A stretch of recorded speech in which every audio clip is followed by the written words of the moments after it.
کہتے ہیں کہ شیطان کا اپنا ایک ورکنگ اسٹائل ہوتا ہے۔ وہ برائی کی ڈوری کا ایک سرا ہلاتا ہے اور باقی کا کام اس کا مخلوق خدا کر دیتی ہے۔ ایک حکایت پڑھی تھی تو سوچا آپ کے ساتھ بھی شیئر کر لیں۔ ہوا کچھ یوں کہ ایک بزرگ کی بازار میں شیطان سے ملاقات ہو گئی۔ بزرگ نے شکوہ کیا کہ آج کل تم مخلوق خدا کو بے حد ورغلا رہے ہو۔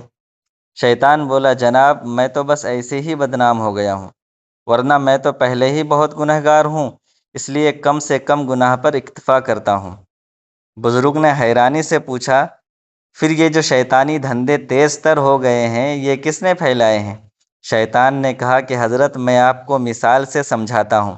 شیطان نے بازار میں حلوائی کے ابلتے ہوئے کڑھائی میں انگلی ڈالی اور وہ انگلی دیوار پر رگڑ دی۔ اتنی دیر میں بہت ساری مکھیاں دیوار پر لگ گئی، جن کو دیکھ کر ایک چھپکلی لپکی۔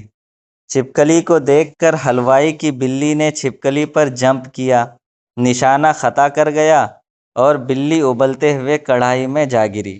حلوائی نے بلی کو بچانے کے لیے گھی کی کڑھائی الٹ دی۔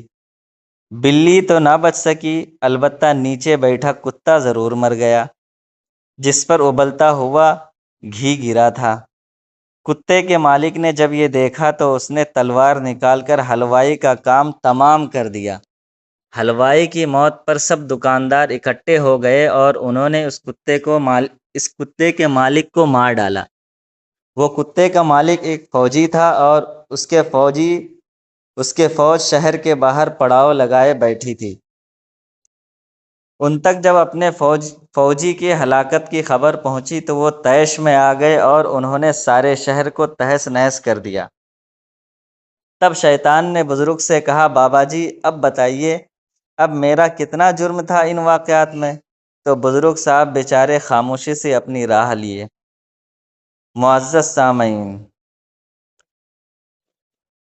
اس سے سبق یہ ملتا ہے کہ تمام ملبہ شیطان پر پھینکنے سے پہلے کبھی اپنے فیصلوں پر بھی نظر ڈال لینا چاہیے۔